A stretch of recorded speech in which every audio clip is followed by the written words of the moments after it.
Kehidupan awal manusia purba di Indonesia dan pengaruhnya di masa kini.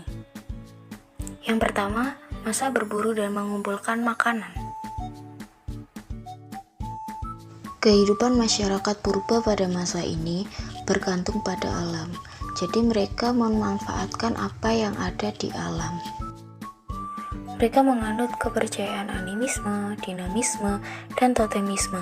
Animisme ini kepercayaan terhadap roh-roh nenek moyang, sedangkan dinamisme kepercayaan terhadap suatu benda yang dianggap memiliki kekuatan magis, dan totemisme ini kepercayaan terhadap hewan yang dianggap suci, contohnya sapi, ular, harimau. Jumlah anggotanya sekitar 10-15 orang. Hidupnya masih nomaden atau berpindah-pindah. Belum ada pembagian kerja dan stratifikasi sosial, jadi belum ada batasan antara pemimpin serta pekerja. Alat yang digunakan masih berupa peralatan batu maupun tulang, contohnya kapak genggam. Sudah mengenal perhiasan yang sederhana, contohnya kalung dari kulit kerang. Belum mengenal cara memasak, jadi mereka hanya mengandalkan dari alam.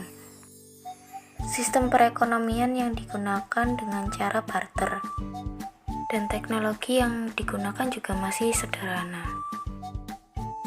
Yang kedua, masa berburu dan mengumpulkan makanan. Mengenal suatu kepercayaan terhadap kekuatan gaib seperti animisme dan dinamisme. Masa bercocok tanam menggunakan cara berumah atau berladang. Jumlah anggota semakin besar sehingga muncul kelompok perkampungan. Adanya primus inter pares, yaitu pemilihan pemimpin yang berwibawa dan kuat untuk dapat mengatur anggotanya. Hasil kebudayaannya juga semakin berkembang pesat, mampu mengolah alam untuk memenuhi kebutuhan hidup. Terjadi revolusi dari food gathering menjadi food producing. Hidupnya sudah mulai menetap, tinggal di dekat ladang.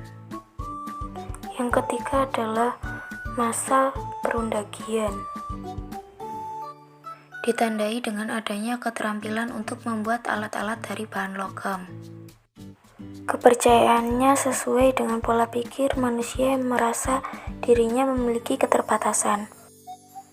Jumlah anggota kelompok semakin banyak hingga membentuk perkampungan. Memiliki pengetahuan tentang gejala alam dan musim, jadi mereka dapat memperkirakan peristiwa alam dan memperhitungkan musim tanam dan musim panen.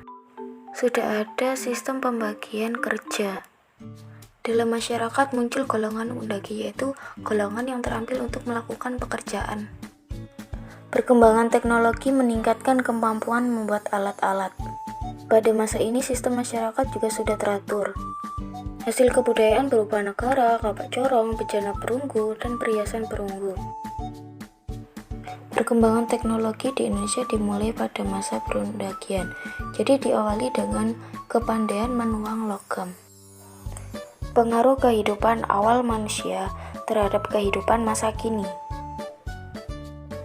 Pengaruh aspek kepercayaan, yaitu berkembangnya agama-agama di dunia, tapi masih ada yang meyakini adanya kekuatan roh, benda-benda pusaka, dan tradisi upacara adat.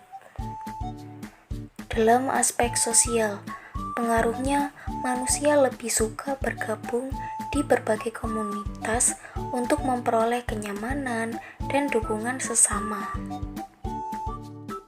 Dalam aspek budaya, pengaruhnya di masa kini, manusia selalu berusaha mengembangkan seni di berbagai bidang, seperti seni masak, seni berbicara, seni tari, dan lain-lain. Lalu yang terakhir adalah di aspek teknologi. Jadi pengaruhnya di masa kini, manusia selalu berinovasi mengembangkan ilmunya untuk menciptakan teknologi yang canggih. Jadi fungsinya itu untuk membantu mempermudah pekerjaan.